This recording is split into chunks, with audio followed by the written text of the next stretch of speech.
nombre es Cecilia Galbato, soy profesora de biología en la SRN 70 de Villa Regina. Mi nombre es Paula Fidani, soy profe de biología en la SRN 70. Bueno, la problemática que vamos a trabajar está relacionada a la biología docente a través del tiempo en la Argentina.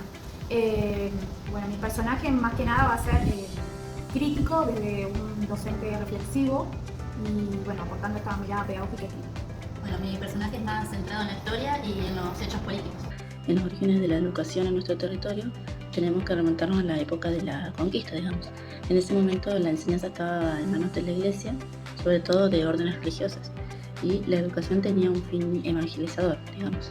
Colonial, todo lo referido, digamos, a la colonia española, la mirada en ese momento del docente era más bien un misionero que se encargaba de enseñar todo lo que tenía que ver con la religión, con la iglesia católica y el respeto a la corona mayormente, impuesto, digamos, por esa época típica colonial. Del siglo XIX y XX, bueno, con la organización nacional y la independencia apareció otra concepción, la del maestro como constructor de la patria, digamos. Las escuelas normales formaban a los docentes bajo una fuerte influencia de positivismo y de liberalismo. En la época de la formación de Estado-Nación, podemos decir que el docente era un misionero laico que debía formar ciudadanos que aprendan a leer, a escribir, que amen a la patria, y si bien era respetado, no tenía ideología propia porque no podía dar sus propios criterios, sino más bien responder a todo lo impuesto. En los años 30, con la crisis económica y los diversos golpes de Estado que hubieron, el sistema educativo empezó a mostrar ciertas tensiones. Apareció una educación que era más selectiva y con diferencias marcadas entre las diferentes clases sociales, digamos. El docente que formaba ciudadanos libres y por otro lado el docente que debía mantener una línea para poder respetar el orden social impuesto de ese momento de la crisis que transcurrimos en los años 30. No se esperaba que el docente tuviera una opinión al respecto, sino más bien que pudiera enseñar desde la disciplina y desde lo moral impuesto. El peronismo, que fue entre 1945 y 1955, y bueno, con el peronismo cambió radicalmente, digamos, el sentido de la educación. El Estado tomó un rol más activo para garantizar derechos y lo que buscaba era ampliar la educación para todos. Bueno, en la época peronista, no solamente el perfil docente era el maestro que transmitía conocimiento, sino que también tenía un papel como agente social y político. Estaba totalmente comprometido con el pueblo, con lo social, con la justicia social, con la participación activa respecto de todo lo que tenía que ver con el proyecto impulsado por Perón.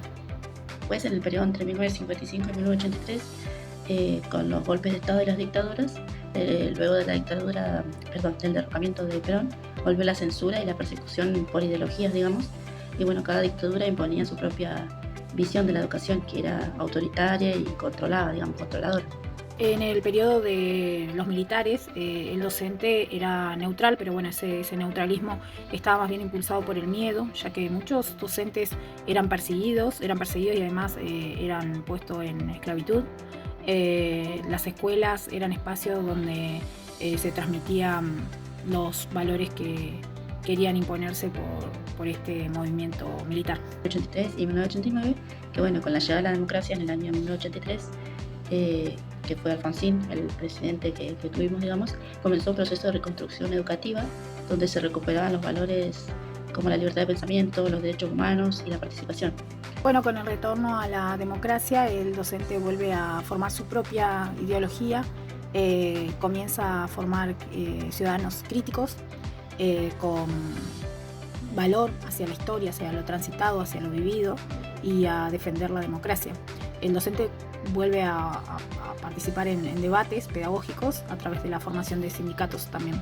Si vamos mirando hacia atrás, se nota que la ideología docente siempre estuvo atravesada por los distintos cambios políticos, bueno, digamos, desde la evangelización, que estuvo en la época colonial, hasta la formación patriótica más actual, digamos, es decir, de la obediencia a la participación, digamos, a que algo sea como más constructivo, como es ahora, digamos, y bueno, comenzamos, digamos, teniendo una ideología docente que, bueno, que estaba marcada por las distintas etapas, donde, por ejemplo, como dije anteriormente, en la dictadura era como que el docente tenía que sí o sí dar ciertos, por ejemplo, ciertos libros, ciertos temas, no podía decidir por el mismo, digamos, y bueno, hasta ahora en la época que estamos, que ya cada docente tiene la libertad de poder elegir cómo trabajar con sus estudiantes.